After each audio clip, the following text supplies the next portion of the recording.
મિત્રો તમારું સ્વાગત છે. હું છું મહેશ સામરિયા, તમારું સ્વાગત કરું છું આપણા ચેનલ પર. મિત્રો આજે આપણે ભણીશું one short video chapter number 2નો, જે બોર્ડની અંદર બહુ વધારે માર્ક્સનું પૂછાય છે. જનરલ વિકલ્પ સાથે આ 10 માર્ક્સનું ચેપ્ટર છે અને પાર્ટ ડીમાં એટલે સેક્શન ડીમાં તમને આના બે મોટા મોટા પ્રશ્નો મળશે, જેને આપણે સ્ટાર્ટિંગમાં જ ચલાવીશું. એટલે મોસ્ટ ટાઈમપી ચેપ્ટર છે. જો તમારે વિભાગ ડીમાં વધારે માર્ક્સ લાવવા હોય એટલે મીન્સ 20માંથી 20, તો આના બે પ્રશ્નો હોય છે એટલે આવડવા જોઈએ. ઓકે. અને બીજું કે જેટલી બી વસ્તુઓ છે તમારે ધ્યાનથી ફટાફટ જોઈશું અને આપણે એના અંદર બધી વસ્તુઓ કવર કરીશું. ઓકે. અને બીજી એક વસ્તુ, જો તમે ચેનલ પર નવા હોય તો સબસ્ક્રાઈબ જરૂર કરી દેશો, જેથી તમને બહુ કામની વસ્તુઓ તમારી મળતી રહેશે. ઓકે. અને ટોપી આજે મેં પહેરી છે એનું એક કારણ બી છે કે તાજેતરમાં જ મારા દાદી ઓફ થઈ ગયા હતા, એના હિસાબે પહેરી છે. વચ્ચે ટોપી હટાવી દઈશ, પણ અત્યારે તો રહેવા દો. સ્ટાર્ટિંગમાં કોઈ ખાલી થોડા ટાઈમ માટે જોઈને જાય તો એને શું ટોપી હટાવીને બતાવવાનું, બરાબર ને? Okay, let's begin. જો સૌથી પહેલાં આપણે મોટા પ્રશ્નોમાં જવાનું છે, એસિડ, બેઝ અને સોલ્ટમાં. તો હંમેશા યાદ રાખો કે આમાંથી એક મોટા પ્રશ્નમાં બનાવટ આવશે, જેમાં દૈનિક જીવનના રસાયણ. આપણા દૈનિક જીવનમાં ઘણા બધા રસાયણો આપણે વાપરીએ છીએ, કેમિકલ પદાર્થો જે બહુ કામના બી છે. જેમાં આવશે ધોવાના સોડા, ખાવાના સોડા, બ્લીચિંગ પાવડર, પછી પ્લાસ્ટર ઓફ પેરિસ. આ બધાની બનાવટ, એના ઉપયોગો, અને એક આવશે ક્લોર આલ્કલી પદ્ધતિ. આ 5 પ્રશ્નો જે છે મોસ્ટ ટાઈમપી છે. આ 5 પ્રશ્નો હું તમને પહેલાં સમજાવીશ, પછી એના સિવાય બીજું આખું ચેપ્ટર આપણે વન શોટમાં કવર કરીશું. વન શોટનો મતલબ બધું કવર થશે. Okay, let's begin. તો જો સૌથી પહેલાં આપણે વાત કરીએ મેન પદ્ધતિની, ક્લોર આલ્કલી પદ્ધતિ. આ જે ક્લોર આલ્કલી પદ્ધતિ છે, આનું નામ ક્લોર આલ્કલી પદ્ધતિ કેમ છે અને આની અંદર કઈ કઈ વસ્તુ છે એ બી સમજીએ. આ એક પાત્ર છે જેની અંદર આપણે બે સળિયા લગાવ્યા છે, એનોડ અને કેથોડ, અને વચ્ચે એક પડદો લાગેલો છે, છિદ્રાળુ પડદો, જેથી આયનો પોતપોતાની દિશા તરફ જઈ શકે. જેને કેથોડ ઉપર જવું હોય કેથોડ ઉપર જઈ શકે, જેને એનોડ ઉપર જવું હોય એનોડ ઉપર. અને આપણે આની અંદર ભરવાનું છે એક પાણી, NaCl એટલે મીઠાનું દ્રાવણ ભરવાનું છે. અને મીઠાનું દ્રાવણ તમારે આની અંદરથી પસાર કરવાનું છે, જેને આપણે બ્રાઇન કહીએ છીએ. ઓકે. તો બ્રાઇનનું દ્રાવણ આપણે આની અંદરથી પસાર કરીશું, ધ્યાન આપજો. તો જ્યારે આ પાણી આની અંદરથી જશે તો આની અંદર શું પ્રક્રિયા થશે અને કયા કયા ઘટકો મળશે. એના પહેલાં આ પદ્ધતિનું નામ છે ક્લોર આલ્કલી પદ્ધતિ. હવે આ પદ્ધતિનું નામ ક્લોર આલ્કલી પદ્ધતિ એટલા માટે છે કે કારણ કે આમાં એક ઘટક ક્લોરીન મળે છે અને એક ઘટક આલ્કલી એટલે સોડિયમ હાઇડ્રોક્સાઇડ મળે છે, માટે આનું નામ છે ક્લોર આલ્કલી પદ્ધતિ. ટોટલ આમાં 3 ઘટકો તમને મળશે, ક્લોરીન, હાઇડ્રોજન અને સોડિયમ હાઇડ્રોક્સાઇડ, જેના ઉપયોગો તમારા એક્ઝામમાં પૂછાય છે કે ભાઈ ક્લોરીનના ઉપયોગો લખો, હાઇડ્રોજનના ઉપયોગો લખો અને સોડિયમ હાઇડ્રોક્સાઇડ એટલે કોસ્ટિક સોડાના ઉપયોગો લખો. આના ઉપયોગો સાથે આ પદ્ધતિની થોડી ઘણી માહિતી બી હોવી જોઈએ આકૃતિની, કદાચ આકૃતિ પૂછાઈ જાય દોરવા માટે. તો સૌથી પહેલાં આપણે સમજી લઈએ આકૃતિમાં આ બે કાર્બનના સળિયા છે, જેને આપણે વિદ્યુત પ્રવાહ સાથે જોડી દેવાનું છે અને વચ્ચે ભરવાનું છે પાણીનું દ્રાવણ, મીઠાના પાણીનું દ્રાવણ એટલે જેને કહેવાય બ્રાઇન. શું કહેવાય? બ્રાઇન. અને પછી આમાં વિદ્યુત પસાર કરવાનું છે. તો જ્યારે તમે એમાં NaCl ભરશો તો NaCl પ્લસ પાણી એની વચ્ચે પ્રક્રિયા થશે અને આપણને અલગ અલગ ઘટકો મળશે, જેમાં મળશે સોડિયમ હાઇડ્રોક્સાઇડ, ક્લોરીન અને હાઇડ્રોજન વાયુ. આ 3 ઘટકો મળશે. આયનો તમને આમથી આમ જતા દેખાય છે. આ સોડિયમ આયન આ બાજુ જશે, જે OH જોડે પ્રક્રિયા કરીને આ OH જોડે NaOH બનાવશે, જે તમને અહીંયા બહાર મળશે.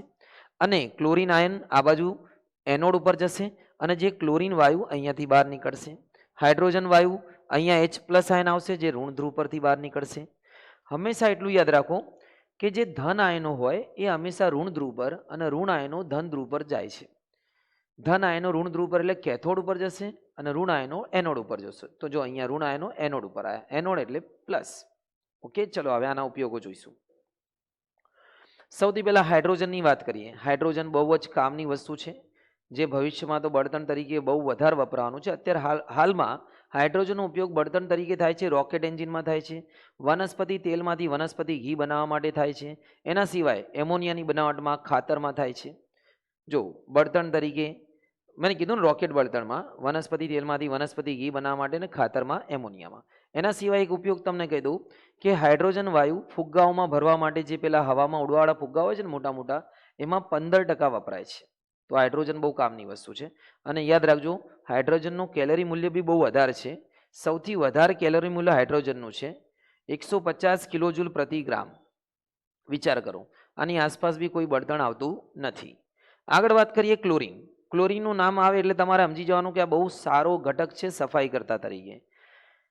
પાણીને, પીવાના પાણીને જંતુમુક્ત કરવા માટે.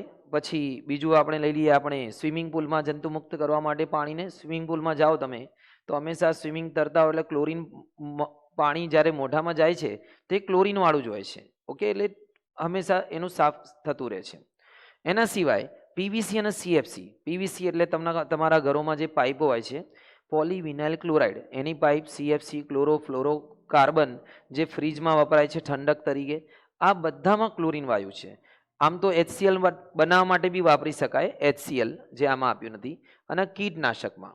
તો આ રીતે ક્લોરીનના મુખ્ય ઉપયોગો તમને ખબર પડી ગઈ હશે. જળ ઉપચારમાં, પાણી શુદ્ધિકરણમાં, પીવીસી, સીએફસી અને કીટનાશકમાં. ઘણી વખત આપણે કોઈ જગ્યાએ જઈએ તો પાણી આમ ક્લોરીન વાળું આવી જાય, આ કેવું દવાવાળું પાણી આવી ગયું છે. એકચ્યુઅલી એ દવાવાળું નથી, એ એની અંદર રહેલા જે ક્લોરીન છે એના લીધે છે. ઓકે, બાકી તમને ખબર જ છે. આગળ વાત કરીએ સોડિયમ હાઇડ્રોક્સાઇડ, કોસ્ટિક સોડા. નામ તો સાંભળ્યું હશે, કોસ્ટિક સોડા. નહીં સાંભળ્યું તો સાંભળી લો. ધાતુઓ પરથી ગ્રીસ દૂર કરવા માટે, જે ધાતુઓ પર ગ્રીસ જામી જાય એને દૂર કરવા માટે વપરાય છે. એના સિવાય કાચ અને કાગળની બનાવટમાં, સાબુ અને પ્રક્ષાલકોમાં, સાબુ અને પ્રક્ષાલકો એટલે કપડાં ધોવામાં, ટૂંકમાં કોસ્ટિક સોડા સાબુ બનાવવા માટે, બરાબર ને. અને બીજું કાગળ અને કૃત્રિમ રેસા બનાવવા માટે. તમે કાગળ બનાવવા માટે અને કૃત્રિમ રેસા એટલે જે કપડાં હોય ને રેસાઓ, કૃત્રિમ રેસાઓ, કુદરતી નહીં, વગેરેની બનાવટમાં થાય છે. તો મોસ્ટ ટાઈમ બી ટોપિક છે આ. આમાંથી ઘણું બધું મળે જ છે તમને એક્ઝામમાં. ઓકે, ખાસ વસ્તુ ધ્યાનથી જોજો. આગળ વાત કરીએ વિરંજન પાવડર, બ્લીચિંગ પાવડર. બ્લીચિંગનું નામ તમે સાંભળ્યું હશે. અહીંયા જે પાર્લરમાં બ્લીચ કરવામાં આવે છે એની વાત પણ થઈ શકે છે. એ જે બ્લીચ કરવામાં આવે છે એ બી હકીકતમાં કલર દૂર કરે છે. બ્લીચિંગનું કામ જ છે કલર દૂર કરવું. તો અહીંયા બી જે વિરંજન પાવડર છે એ બ્લીચિંગ પાવડરનું કામ જ છે કલર દૂર કરવું. અને બનશે કઈ રીતે? ફોડેલા ચૂનામાં. શેમાં બગા? ફોડેલા ચૂનામાં. આ છે ફોડેલો ચૂનો, એમાં ક્લોરીન વાયુ પસાર કરતા. ભાઈ જો આ લખેલું છે એ જલ્દી તમને ખબર પડે એટલા માટે લખેલું છે, બાકી તો મોઢે બી સમજાઈ શકું છું, ઇટ ડઝન્ટ મેટર. બરાબર, ધ્યાન આપજો. ફોડેલા ચૂનામાં ક્લોરીન વાયુ પસાર કરતા, બરાબર ને, તમને બ્લીચિંગ પાવડર મળશે જેનું નામ છે કેલ્શિયમ ઓક્સીક્લોરાઇડ. અને પાણી છૂટું પડશે. This is calcium oxychloride, bleaching powder. વિરંજક ચૂર્ણ યાદ રહેશે, બહુ બધું કામમાં આવે છે. આના બી ઉપયોગો એ રીતે જ છે. પહેલાં તો પાણીને જંતુ રહિત કરવા માટે તમને જો ક્લોરીન ના મળે તો આનું આ યુઝ કરી શકો છો. લોન્ડ્રીમાં કપડાં બ્લીચ કરવા માટે, કપડાં ધોવા માટે જે લોન્ડ્રીમાં, સાહેબ અમે તો લોન્ડ્રીમાં નહીં નાખતા, ઘરે ધોઈ નાખીએ છીએ. અરે ભાઈ, વ્હાઇટ કપડા પર દાગ પડી જાય તો બ્લીચિંગનું પાણી મળે છે, એ બી નાખી શકો છો. એ બી કપડાનો રંગ દૂર કરે છે. અને મોઢાને વ્હાઇટ કરવા માટે લગ્ન પહેલાં બ્લીચ કરવામાં આવે છે એટલે કલર એકદમ ઉડી જાય છે અને વ્હાઇટ જેવું લાગે છે. પણ એ આપણી શું કહેવાય, આપણું મરીચિકા છે, મિરાજ છે, એ વ્હાઇટ લાગવાનું. પછી થોડા સમય અને પછી એનો પાછો મૂળ રંગ પાછો આવે છે. એટલે યાદ રાખજો, ધોયેલા કપડા માટે. પછી સૂતરાઓના લિનનના કપડાને શું કરવા માટે? કલર દૂર કરવા માટે. અને લાકડાના ઉદ્યોગમાં માવાને કલર દૂર કરવા માટે, લાકડાનો જે ઓરિજિનલ કલર હોય એને હટાવવા માટે, વ્હાઇટ બનાવવા માટે, પેપર બનાવવા માટે. અને પીવાના પાણીને જંતુમુક્ત કરવા માટે. આ બધા એના ઉપયોગો છે. આ બી આઈએમપી છે. બ્લીચિંગ પાવડર કેલ્શિયમ ઓક્સીક્લોરાઇડ બનશે કઈ રીતે? ફોડેલા ચૂનામાં ક્લોરીન વાયુ પસાર કરવાથી. એટલે આમાં બી ક્લોરીનની વાસ આવશે. ઓકે, તમારા ઘરે પાણી શુદ્ધ કરવા માટે ના હોય તો બ્લીચિંગ પાવડર નાખી શકો છો, અથવા વિરંજક ચૂર્ણ. આગળ વધીએ. એના પછીનો ટોપિક જે છે એ છે આપણો ઘરમાં વપરાતો બેકિંગ સોડા. આપણે જે ગુજરાતીઓ છે એ ઘણો બધો સોડા ખાઈએ છીએ. તમે કહેશો કઈ રીતે? આપણે જેટલી બી ફરસાણની આઈટમો ખાઈએ છીએ, ખમણ, ઢોકળા, ફાફડા, જલેબી, બધામાં સોડા ભરી ભરીને નાખવામાં આવે છે. એટલે હકીકતમાં સોડા વગરના જેટલું ખાવ એટલું સારું. પણ સોડા નાખવાથી શું બને છે? શું થાય છે? સોડા નાખવાથી એ જે કડકનેસ આવે છે, આમ ક્રિસ્પી બને છે, કુરકુરે બને છે. ઓકે, જે આપણા પેટ માટે મોટા ભાગે સારું નથી, કે એ આપણા પેટના રહેલા એસિડને મંદ કરે છે. છતાં આપણે ટોપિક પર આવી જઈએ. તમારે બ્લીચિંગ ખાવાના સોડા બનાવવું હોય બેકિંગ સોડા તો કઈ રીતે બનશે? બેકિંગ સોડાનું નામ છે સોડિયમ બાયકાર્બોનેટ, સોડિયમ બાયકાર્બોનેટ અથવા સોડિયમ હાઇડ્રોજન કાર્બોનેટ એનું નામ છે. એનું સૂત્ર છે NaHCO3. આ એનું સૂત્ર મોટા પાયે લખી દઉં છું, સોડિયમ હાઇડ્રોજન કાર્બોનેટ અથવા સોડિયમ બાયકાર્બોનેટ. તમારે આની ખાસ વસ્તુ, આની બનાવટ કરી હું સમજાવું. આની બનાવટ તમારે લઈ લેવાનું મીઠાનું દ્રાવણ, આને ભલે શોર્ટ પહેલામાં લખ્યું છે. આપણે લઈ લો મીઠાનું દ્રાવણ NaCl, એમાં નાખો તમે આ મીઠાનું દ્રાવણ એટલે પાણી, એમોનિયા વાયુ પસાર કરો અને કાર્બન ડાયોક્સાઇડ વાયુ પસાર કરો તો તમને મળી જશે બે વસ્તુ. ચલો અહીંયા લખી દઈએ NH4Cl અને બની જશે NaHCO3. તો બનાવટ યાદ કરી દે રાખશો કે ભાઈ મીઠાના દ્રાવણમાં એમોનિયા વાયુ પસાર કર્યા બાદ કાર્બન ડાયોક્સાઇડ સાથે પ્રક્રિયા કરવાથી મળશે આપણને ખાવાના soda, sodium hydrogen carbonate. Okay, યાદ રહેશે કે નહીં? કયા વાયુમાં શેમાં? મીઠાના દ્રાવણમાં એમોનિયા વાયુ પસાર કર્યા બાદ કાર્બન ડાયોક્સાઇડ વાયુ સાથે પ્રક્રિયા કરવાનો. તમારી ભાષામાં લખી શકો છો. ઓકે, ઉપયોગો શું છે આના? ઉપયોગો ઘણા બધા છે, તમને ખબર છે. પહેલો મેં બી કીધું તમને, આનો ઉપયોગો છે. આને થોડો ધ્યાનમાં ના લેતા, આ બીજું છે. પહેલા એના ઉપયોગો જોઈ લઈએ. એન્ટાસિડ, એસિડિટીની દવામાં, સોડામાં અને અગ્નિશામક તરીકે રાસાયણિક ઉદ્યોગોમાં. એના સિવાય ખાવાના સોડામાંથી ધોવાના સોડા બી બને છે. જો અહીંયા આપ્યું છે પ્રક્રિયા. આ ખાવાના સોડા છે NaCO3, એને તમે ગરમ કરો તો બનશે સોડિયમ કાર્બોનેટ અને પાણી અને કાર્બન ડાયોક્સાઇડ છૂટું પડશે. આ પ્રક્રિયા જ્યારે કોઈ વસ્તુમાં તમે નાખો તો બી થાય છે, બરાબર? ધારો કે તમે પાવ બ્રેડમાં નાખી દો આમ, તો શું નાખો તમે? ખાવાના સોડા નાખ્યા તો એમાંથી કયો વાયુ નીકળશે? Carbon dioxide. અને જે કાર્બન ડાયોક્સાઇડ વાયુ નીકળશે, જેથી પાવ બ્રેડમાંથી બહાર નીકળશે, એને ઊંચવો કરશે, એને ફૂલાવશે, એટલે કેક, પાવ વગેરેની બનાવટમાં. અને એક બીજી વસ્તુ છે, આપણે બેકિંગ પાવડર બનાવવા માટે, બેકિંગ પાવડર. આ બેકિંગ પાવડર કઈ રીતે બનશે ભાઈ? તમારે લઈ લેવાનું ખાવાના સોડા અને બીજું એની અંદર ઉમેરવાનું ટાર્ટરિક એસિડ. કયો એસિડ ભાઈ? Tartaric acid. તો તમને મળી જશે બેકિંગ પાવડર. બેકિંગ સોડા અલગ છે અને બેકિંગ પાવડર અલગ અલગ છે. ઓકે, યાદ રહેશે કે નહીં? કયો એસિડ ઉમેરવાનો? ટાર્ટરિક એસિડ, જે આંબલીમાં હોય છે. તો આ રીતે આ આપણને બહુ કામમાં આવે છે. ખાવાના સોડા, એમાંથી ધોવાના સોડા બી બનાવી શકાય છે. ખોરાકને પોચો અને ફૂલાવે છે. આગળ વાત કરીએ ધોવાના સોડા. ખાવાના સોડાનો ભાઈ, ધોવાના સોડા, ખાવાના સોડાને ગરમ કરો તો બનશે ધોવાના સોડા એટલે સોડિયમ કાર્બોનેટ, જેની પાણી સાથેની પુનઃસ્ફટીકરણની પ્રક્રિયાથી બનશે તમારું ધોવાના સોડા. જો અહીંયા આપ્યું છે. પહેલા તમારે શું, આના ઉપરનું સમીકરણ જો લખી દો. આ તમે કર્યું ખાવાના સોડા, એને ગરમ કરો તો અહીંયા બનશે Na2CO3 પ્લસ H2O પ્લસ 2 અહીંયા આવશે 2 NH2CO3 પ્લસ CO2. ઓકે, આના પહેલા આપણે જોયું હતું આમાં, જો આમાં હશે. હવે આની અંદર આ જે બન્યું આપણું સોડિયમ કાર્બોનેટ, એની પાણી સાથે, કોની સાથે? પાણી સાથે પુનઃસ્ફટીકરણની પ્રક્રિયા કરો. એટલે જો આ સોડિયમ કાર્બોનેટ પ્લસ પાણી, એની સાથે પુનઃસ્ફટીકરણ કરો તો બનશે સોડિયમ કાર્બોનેટ ડેકાહાઇડ્રેટ, જેને કહેવાશે ધોવાના સોડા. એમાં 10 પાણીના અણુઓ આવેલા હોય છે અને જો 10 ના હોય તો એને નિર્જળ કહેવાય. શું કહેવાય? નિર્જળ. જ્યારે સોડિયમ કાર્બોનેટને એટલે ખાવાના સોડાને તમે ગરમ કરશો તો પહેલાં તમને સોડિયમ કાર્બોનેટ મળશે અને એની સાથે તમે પાણી સાથે પ્રક્રિયા કરશો તો પુનઃસ્ફટીકરણ થઈને ધોવાના સોડા મળશે. એના ઉપયોગો: કાંચ, સાબુ અને કાગળની બનાવટમાં, પાણીની સ્થાયી કઠિનતા દૂર કરવા માટે. એટલે જો તમારા ઘરે ક્ષારવાળું પાણી આવતું હોય તો એને દૂર કરવા માટે. અને બીજો ઉપયોગ છે આમાં, ઘરની સફાઈમાં બી એનો ઉપયોગ થાય છે. ઓકે, આગળ વાત કરીએ આપણો જે છેલ્લો ટોપિક છે આ મોટા 4 માર્ક્સમાં, plaster of Paris. Plaster of Paris આપણે જોયું છે તમારા ઘરોમાં જે પીઓપી કરવામાં આવે છે, પહેલાં પાવડર લાવીને પાણીમાં નાખીને પલાળી અને જામી જાય છે, પછી એને જે ડિઝાઇન પાડવી એ ડિઝાઇન પાડી શકાય છે. પ્લાસ્ટર ઓફ પેરિસ બહુ કામની વસ્તુ છે, એનાથી તમારે બહુ બધું કામમાં આવે છે. રમકડા, મૂર્તિ, એ આગળ જોઈશું તમને. પહેલાં એની બનાવટ જોઈ લઈએ. પ્લાસ્ટર ઓફ પેરિસ બને છે કઈ રીતે? જીપ્સમ એટલે ચિરોડી, જેનું નામ છે, જેનું સૂત્ર છે CaSO4.2H2O.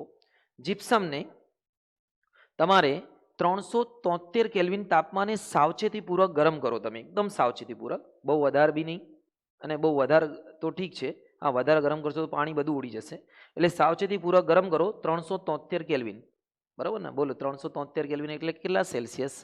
કોમેન્ટ બોક્સમાં જણાવજો 373 કેલ્વિન એટલે કેટલા સેલ્સિયસ, મને ખબર પડે કે કોને કેલ્વિન અને સેલ્સિયસમાં ખબર પડે છે અત્યારના લોકોને.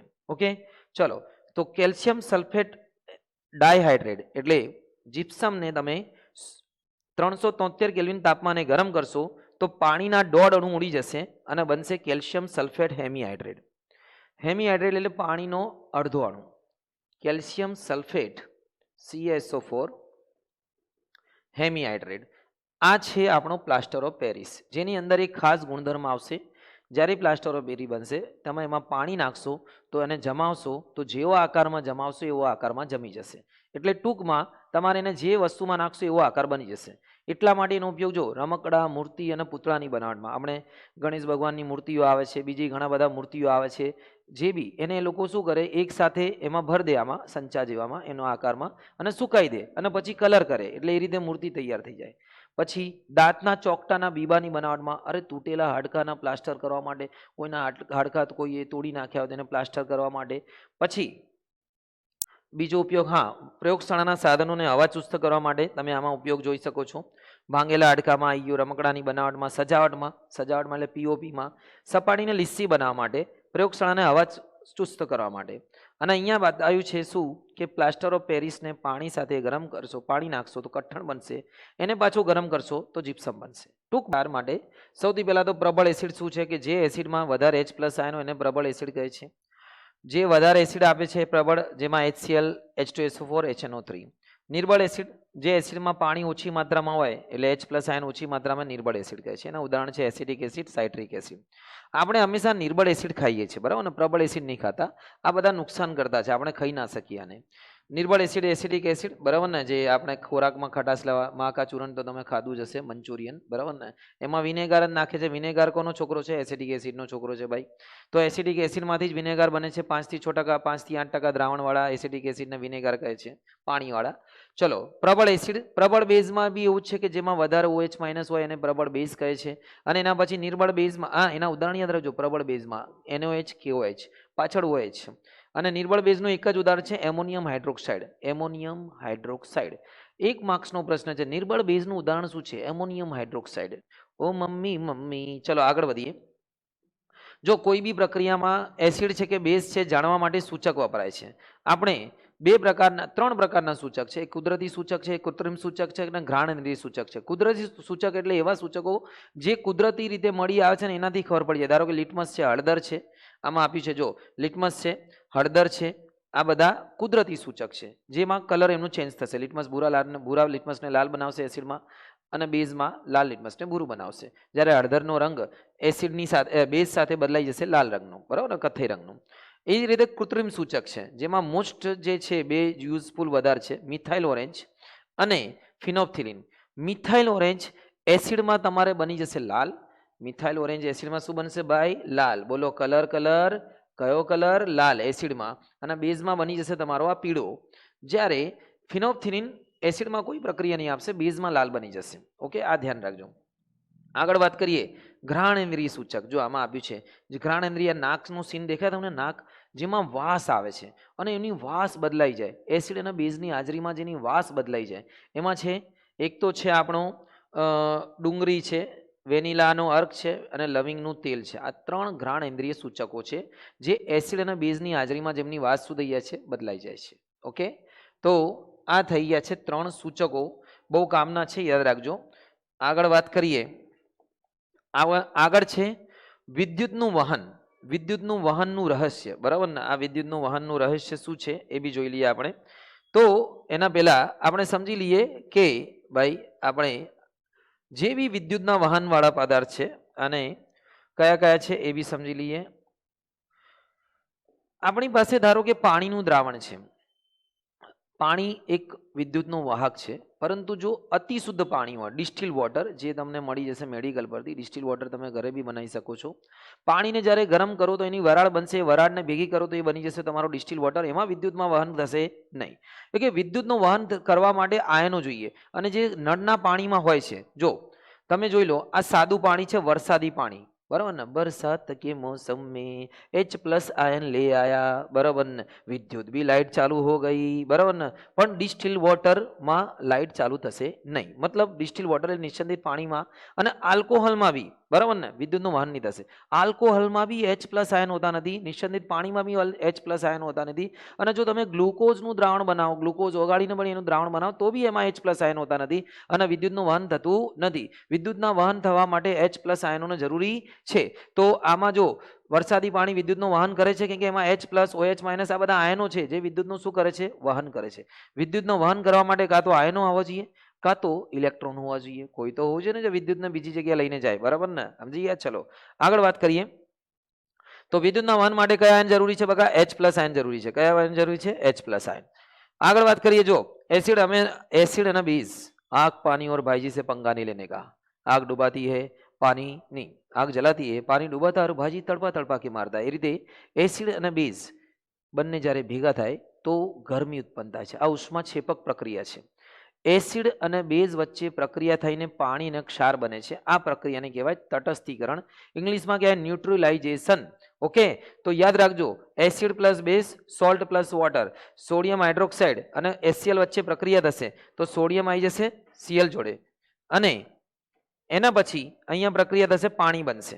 ઓકે, હંમેશા યાદ રાખજો, તટસ્થીકરણની પ્રક્રિયા છે. કઈ પ્રક્રિયા? ઉષ્માક્ષેપક પ્રક્રિયા છે મેરે ભાઈ, ઉષ્માક્ષેપક. યાદ રાખના, તમને એક માર્ક્સ અપાઈ દઈશું, કોઈ બાકી નહીં રહેશે. આખે વાત કરીએ. મસ્ત ડ્રોઈંગ છે ભાઈ, મસ્ત છે. જો ભાઈ, ધાતુની એસિડ સાથે પ્રક્રિયા, જબ જબ ધાતુ એસિડ સાથે પ્રક્રિયા કરશે તો વિસ્ફોટક વાયુ હાઇડ્રોજન આપશે. કરી દે, જોઈ લો. આપણે એક લીધું છે દાણેદાર ઝીંક. દાને દાને મેં ઝીંક કા દમ, કેસર કા દમ નથી બગા. બધી વસ્તુઓથી દૂર રહેવાનું છે અને એમાં નાખવાનું છે એસિડ. કયું એસિડ નાખો તમે? એસિડ HCl બી નાખી શકો છો. અહીંયા નાખ્યું છે નાના, ઝીંક પ્લસ HCl, ઝીંક ક્લોરાઇડ પ્લસ હાઇડ્રોજન વાયુ, બરાબર ને. અને જો તમે H2SO4 બી નાખશો તો બી થઈ જશે. આમાં આપ્યું છે H2SO4 નહીં નાખ્યું, હું નાખી દઉં. ચલો, Zn પ્લસ H2SO4, ZnSO4, ઝીંક સલ્ફેટ પ્લસ બનશે કયો વાયુ? હાઇડ્રોજન. હાઇડ્રોજન વાયુ બનશે જ ભાઈ. હવે અહીંયા કહેવાનો મતલબ શું છે કે જ્યારે બી તો કોઈ ધાતુ સાથે એસિડ પ્રક્રિયા થશે તો હાઇડ્રોજન વાયુ નીકળશે, અહીંયાથી આવશે. અહીંયા સાબુનું દ્રાવણ રાખ્યું છે, સાબુના દ્રાવણમાંથી હાઇડ્રોજન વાયુ જલ્દી બહાર આવશે, એના પરપોડા બહાર આવશે. હાઇડ્રોજન વાયુનો તમે સળગતી મીણબત્તી લઈ જશો તો મીણબત્તી ફૂટશે, ફૂટશે, પાટ. મતલબ આ દર્શાવે છે કે ભાઈ હાઇડ્રોજન વાયુ ઉત્પન્ન થયો છે. ઓકે, અને બીજું એક વસ્તુ બીજું સમજી લીજો, ધાતુની સાથે જ્યારે એસિડ પ્રક્રિયા કરે, ધાતુ પ્લસ એસિડ, કયો વાયુ આવશે? ધાતુ ક્ષાર આપશે, ધાતુ ક્ષાર, અને શું આવશે? હાઇડ્રોજન. આ તો બરોબર છે, તમને ખ્યાલ આવી ગયો. પણ બેઝ સાથે બી ધાતુ પ્રક્રિયા કરશે તો ક્ષાર પ્લસ હાઇડ્રોજન વાયુ આપશે. ધારો કે તમે લઈ લો ઝિંક પ્લસ સોડિયમ હાઇડ્રોક્સાઇડ, અહીંયાથી બનશે સોડિયમ ઝિંકેટ. આનું સૂત્ર બી પૂછાય છે ભાઈ, સોડિયમ ઝિંકેટ મેરે ભાઈ તું યાદ રખ લે, sodium zincate Na2ZnO2 plus H2, sodium zincate. Okay ભાઈ, યાદ રાખજો, સોડિયમ ઝિંકેટ. આ કોની પ્રક્રિયા છે? ધાતુની બેઝ સાથે પ્રક્રિયા. ઓકે, આગળ વાત કરીએ આપણે બીજો ટોપિક, ધાતુ કાર્બોનેટની એસિડ સાથે પ્રક્રિયા. જો ભાઈ, ધાતુના જેટલા બી કાર્બોનેટ છે, કાર્બોનેટની જ્યારે બી એસિડ સાથે પ્રક્રિયા થશે તો કાર્બન ડાયોક્સાઇડ આવશે જ. Carbonate, carbon dioxide, carbonate, carbon dioxide. Okay, ધારો કે તમે નટુ કોતરી એટલે સોડિયમ કાર્બોનેટ લઈ લો. સોડિયમ કાર્બોનેટ તો લીધું નથી પણ આપણે લઈ લઈએ. ધારો કે હું લઈ લઉં છું, ચલો, સોડિયમ કાર્બોનેટ એક્સ્ટ્રા, Na2CO3 આની નીચે જ મૂકી દઈએ. એને HCl સાથે નાખો તો અહીંયા બનશે NaCl plus H2O plus CO2 વાયુ આવશે. અને ધારો કે ખાવાના સોડા લઈ લો યાર, તમે જે ખાવાના સોડામાં તમારા પેટમાં જશે HCl જશે. આ ખાવાના સોડા છે, પેટમાં ગયો છે, એસિડ વધી ગયો, તમે ખાવાના સોડા પીધા તો તમે બની જશે NaCl બનાવશે પ્લસ H2O બનાવશે પ્લસ કાર્બન ડાયોક્સાઇડ ઓડકાર સ્વરૂપે બહાર આવશે. ઓકે, આ રીતે ખાવાના સોડા તમારા પેટમાં જઈને કાર્બન ડાયોક્સાઇડ વાયુ છૂટો કરશે. અને અહીંયા જોઈ લો, કેલ્શિયમ કાર્બોનેટને જ્યારે એસિડ સાથે પ્રક્રિયા કરતો calcium chloride plus carbon dioxide plus પાણી. એનો મતલબ સમજવા જેવું એ છે કે જ્યારે બી ધાતુ કાર્બોનેટ સાથે એસિડની પ્રક્રિયા કરશે તો બે વસ્તુ તો ફિક્સ બનવાની છે, કાર્બન ડાયોક્સાઇડ ને પાણી અને ધાતુનો ક્ષાર એ બનશે. આ બધા ધાતુના ક્ષાર છે. ઓકે, અહીંયા જો ચૂનાના નિત્રે પાણીમાં તમે સફેદ અક્ષત બને છે અને ચૂનાના પાણીમાં તમે કાર્બન ડાયોક્સાઇડ નાખો તો દૂધિયું બને છે. ઓકે, અને હજી કાર્બન ડાયોક્સાઇડ નાખશો તો પાછું બની જશે CaHCO3 ટ્વાઇસ. ઓકે, એનો કલર દૂર થઈ જશે. કલર શું થઈ જશે? દૂર. મિત્રો જો ચેનલ પર નવા હોય તો સબસ્ક્રાઇબ જરૂર કરશો, તમને તમારા કામના વિડીયો મળતા રહેશે. અને જો તમે આટલે સુધી આ વિડીયો જોઈ રહ્યા હો ને ભાઈ, તો મારો નંબર બી નોંધી લો. કોઈ બી તમારો પર્સનલી કામ હોય તો મને નંબર પર આ ફોન મેસેજ કરજો, ફોન ના કરતા વોટ્સઅપ પર 9327993935. બરાબર ને, આ મારો નંબર છે. તમે એને વોટ્સઅપ કરી દેજો, ફોન નહીં ઉપાડીશું ભાઈ, ડિસ્ટર્બ થશે ભણાવવામાં બીજામાં. ચલો આગળ વાત કરીએ. તો ભાઈ એક ટોપિક છે, દહીં અને ખાટા પદાર્થોને આપણે તાંબાના વાસણમાં નથી રાખવા જોઈએ, પિત્તળ અને તાંબાના વાસણમાં. Very simple.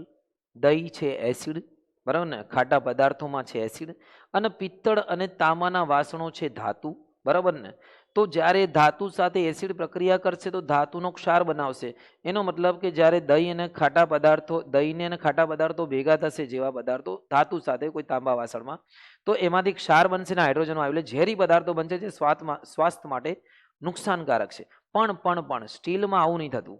સ્ટીલના વાસણોમાં તમે દહીં રાખી શકો છો, કોઈ વાંધો નહીં, કે સ્ટીલ પ્રક્રિયા જલ્દી કરતો નથી. તો આમાં આપી જ છે દહીંમાં રહેલું એસિડ વાળું. ઓકે, આગળ વાત કરીએ આપણે નેક્સ્ટ જે ટોપિક છે એની. આમાંથી કયા કયા સ્ત્રોતો છે કુદરતી, એના નામ યાદ રાખજો. વિનેગારમાં એસિડિક એસિડ હોય છે, સંતરા લીંબામાં સાઇટ્રિક એસિડ છે, લીંબુમાં આંબલીમાં હોય છે ટાર્ટરિક એસિડ, ટામેટામાં હોય છે ઓક્ઝેલિક એસિડ, અને ખાટા દહીંમાં લેક્ટિક એસિડ, અને કીડીના ડંકમાં હોય છે મિથેનોઇક એસિડ, અને ફોર્મિક એસિડ બી કહો છો. મિથેનોઇક એસિડનું બીજું નામ છે ભાઈ ફોર્મિક એસિડ. ભાઈ ફોર્મિક એસિડ સૂત્ર લખી દઉં છું, HCOOH. આનું સૂત્ર પૂછાય છે. ઓકે, આટલું તમને ખ્યાલ આવી ગયો છે મેરે દોસ્તો. આગળ વધીએ મિત્રો. એક એવો ટોપિક છે કે જે આપણા રોજિંદા જીવનમાં બહુ અગત્યનો છે, એ છે પીએચ માપક્રમ. પીએચ એટલે power of hydrogen ion. PH ની વાત કરીએ તો પીએચ માપક્રમની શોધ 1909માં સોરેન્સન નામના વૈજ્ઞાનિકે કરી હતી. સોરેન્સન, જેમાં પીએચ નો મતલબ થાય છે પોન્ટેજ. પોન્ટેજ એટલે શક્તિ, સાદી ભાષામાં કહીએ હાઇડ્રોજન આયનની શક્તિ. તો જેટલા વધારે, હવે જો પીએચ નો એક સ્કેલ છે, મતલબ એક માપક્રમ છે 0 થી 14. તમને ખબર બી હશે, પણ છતાંય કહી દઉં કે 0 થી 14 એની એક માપક્રમ છે, જેમાં જે 7 થી ઓછા છે એ એસિડ છે, અને 7 થી વધારે છે બેઝ છે, અને 7 વાળું તટસ્થ છે. મતલબ જેમ જેમ પીએચ ઘટશે તેમ તેમ એસિડિકતા વધશે, અને જેમ જેમ પીએચ વધશે તેમ તેમ બેઝિકતા વધશે. સાદી ભાષામાં કહીએ 5 વાળા કરતાં 2 વાળું પીએચ વધારે, એટલે 2 વાળું પીએચ વાળું વધારે એસિડિક હોય છે, અને 10 વાળા કરતાં 12 વાળું વધારે હોય છે. Okay, basic. તો ટૂંકમાં એસિડિકતા આમ વધશે, બેઝિકતા આમ વધશે. હવે આપણું આ પીએચનું આપણા જીવનમાં શું મહત્વ છે? દરેક વસ્તુમાં મહત્વ છે. આપણા બ્લડ એટલે આપણા લોહીમાં બી મહત્વ છે, આપણા શરીરમાં બી મહત્વ છે, આપણા ખોરાકમાં બી મહત્વ છે, જળચર પ્રાણીઓ માટે બી મહત્વ છે, આપણા દાંત માટે બી મહત્વપૂર્ણ છે, આપણા પેટ માટે બી મહત્વપૂર્ણ છે. પીએચ બહુ જરૂરી છે. આપણા હાથ, સ્કિન માટે બી મહત્વપૂર્ણ છે. જો સાબુનો પીએચ વધારે તો નુકસાન બી કરે છે હાથોને આપણને. ઓકે, તો ચલો સમજીએ. પહેલા તો વાત કરીએ પીએચ આપણા માટે, આપણા શરીર માટે 7.0 થી 7.8 સુધીનો પીએચ સૌથી બેસ્ટ હોય છે. આમાં આપણી જે શરીરમાં થતી રાસાયણિક પ્રક્રિયાઓ બહુ સારી થાય છે. ઓકે, જો એનાથી ઓછું પીએચ થઈ જાય તો બોડી એસિડિક થઈ જાય છે, નુકસાન થાય છે, અને વધારે થાય તો બી નુકસાન થાય છે. ઓકે, જ્યારે વધારે પડતું પીએચ એસિડ વર્ષા થાય છે. એસિડ વર્ષા ક્યારે થાય? કે જે બળતણ આપણે વાપરી રહ્યા છીએ એમાં સલ્ફર ડાયોક્સાઇડનું પ્રમાણ વધારે હોય. પેટ્રોલ ડીઝલમાં SO2 જ્યારે વાયુ નીકળે છે, આ વાયુ જ્યારે પાણીમાં ભળે છે અને એસિડ વર્ષા કરે છે, જેના લીધે એ એસિડના લીધે જળચરમાં એટલે તળાવોમાં, નદીઓમાં પીએચ ઘટી જાય. કેટલાથી ઓછું? 5.6 કરતાં ઓછું થઈ જાય તો થાય છે જળચર પ્રાણીઓનું નુકસાન. બરાબર ને? તો યાદ રાખજો, નદીના પાણીમાં પીએચ ઘટે તો જળચર સજીવનું અસ્તિત્વ જોખવાય છે. દરિયામાં પીએચનું લેવલ હાઈ જ હોય છે, એટલે દરિયાનો કોઈ ફરક નહીં પડતો, પાણી બી વધારે હોય છે. તો યાદ રહી ગયું. અને બીજું હવે વાત કરીએ આપણે આપણા પેટની વાત કરીએ. એસિડ આપણા પેટમાં મંદ HCl હોય છે, એ તો તમને ખબર છે, મંદ હાઇડ્રોક્લોરિક એસિડ. બહુ સરસ ફોટો છે. આ હાઇડ્રોક્લોરિક એસિડ છે. જ્યારે એસિડ વધી જાય, અને આ એસિડ ક્યારે વધી જાય? બધું એસિડ છે. એસિડ ક્યારે વધે છે? જ્યારે આપણે બહુ તીખું ખાઈએ, બહુ બહારનું સ્પાઇસી ખાઈએ, મસાલાવાળું ખાઈએ, બહુ પ્રોટીનનો વધારે પડતો ઉપયોગ કરીએ, અથવા એવું સ્પાઇસી તળેલું વધારે ખાઈએ, તો આપણા બોડીમાં પીએચનું લેવલ એટલે મીન્સ એસિડ વધી જાય. પીએચનું લેવલ શું? એસિડ વધી જાય. અને એસિડ વધી જવાની ક્રિયાને કહેવાય એસિડિટી. જેથી બળતરા થાય, આપણને પેટમાં દુખાવો થાય, છાતીમાં બળતરા થાય, વગેરે લક્ષણો દેખાય તો એસિડિટીના લક્ષણો હોય છે, ઓડકાર આવે. તો આનો એક સિમ્પલ ઉપાય છે, તમારે એને એસિડનો દુશ્મન કોણ? બેઝ. બેઝ નાખવાનું છે. આમાં કોઈ બી બેઝ જે કુદરતી છે, ધારો કે તમે ખાવાના સોડા ઉપયોગ કરી શકો છો. કયા કયા પદાર્થોને એન્ટાસિડ તરીકે લઈ શકાય? એન્ટાસિડમાં તમે યાદ રાખજો, હું તમને લખી દઉં છું કયા કયા પદાર્થો એન્ટાસિડ છે. એક તો લઈ લો તમે ખાવાના સોડા NaCO3, એક લઈ લો મિલ્ક ઓફ મેગ્નેશિયા MgOH2, અને એક લઈ લો એલ્યુમિનિયમ હાઇડ્રોક્સાઇડ. આ 3 એન્ટાસિડ પદાર્થો છે, જે આપણા પેટમાં રહેલા એસિડ છે એની શું કરશે? ઘટાડશે. જો આ મિલ્ક ઓફ મેગ્નેશિયા બતાવ્યું છે ને MgOH2, આ નાખીશું તો ઠંડક થશે. પણ યાદ રાખજો મિત્રો, મિલ્ક ઓફ મેગ્નેશિયા કે કોઈ બી એન્ટાસિડ વાપરતા પહેલા આપણો ખોરાક જ આપણે બેલેન્સ કરાવીશું તો વધારે સારું રહેશે. વારંવાર આપણને એસિડિટીને ઓછી ના કરવી પડે, કુદરતી નોર્મલ રહે, સારું છે. આગળ વાત કરીએ તો આપણું દાંત, આપણા દાંતમાં બી પીએચનું મહત્વ વધારે છે. જ્યારે તમે કોઈ બી વસ્તુ ખાઓ છો અને એમાં ગળપણું હોય, એટલે શર્કરા હોય, કાર્બોદિત હોય, તો શું થશે કે તમારા મોઢામાં એ ખાવાનું રહી જશે, ખાસ કરીને ચોકલેટ, ગળી વસ્તુ ખાધા પછી. તો જે બેક્ટેરિયા છે એનું પાચન કરશે મીઠી વસ્તુનું, અને એસિડ ઉત્પન્ન કરશે. અને આ એસિડના લીધે દાંતનું ઉપરનું પડ જે કેલ્શિયમ ફોસ્ફેટનું બનેલું હોય છે, આપણા દાંતનું આવરણ શેનું બનેલું છે બઘા? કેલ્શિયમ ફોસ્ફેટનું. જેના બેક્ટેરિયા જ્યારે એ એસિડ ઉત્પન્ન કરશે તો એનો લીધે એને પીએચ 5.5 કરતાં ઓછી થશે, અને દાંતનું ઉપરનું પડ નીકળી જશે. જેના લીધે શું થશે? આપણના દાંત ઘસાવા લાગે, એટલે સડવા લાગશે. એટલે એના આવું ના થાય એના માટે શું ધ્યાન રાખવું જોઈએ કે આપણા દાંતની પીએચ બહુ ઘટે નહીં. એટલે આપણે બેઝિક ટૂથપેસ્ટ ઉપયોગ કરીએ છીએ, જેથી એસિડનું તટસ્થીકરણ કહીએ. સવારે ઉઠીને આપણે જેટલી બી ટૂથપેસ્ટ વાપરીએ છીએ બધા બેઝિક છે. કોલગેટ લઈ લો તમે, કોઈ બી ટૂથપેસ્ટ બેઝિક છે, જે આપણા મોઢામાં જે એસિડ હોય છે એને ઘટાડે છે. ઓકે. અને તમે એક સારા ઉપાય તરીકે કોઈ બી ગળી વસ્તુ, કોઈ બી વસ્તુ ખાઓ તો કોગળા જરૂર કરો. એટ ધેટ ટાઈમ તમારા દાંત સારા રહેશે લોંગ ટાઈમ સુધી. ઓકે. આગળ વાત કરીએ તો જમીનમાં બી પીએચનું મહત્વ છે. આપણે જે જમીનમાં ખેતી કરીએ છીએ ભાઈ, એ ખેતીમાં બી કેવું છે? જો જમીનની પીએચ 7.0 કરતાં, અથવા એક વાત કરું તમને, જમીનની પીએચ 6.5 થી 7.3 વાળી પીએચ વાળી જમીન સારી. જો 6.5 કરતાં ઓછી હોય જેની પીએચ, એ જમીન એસિડિક છે.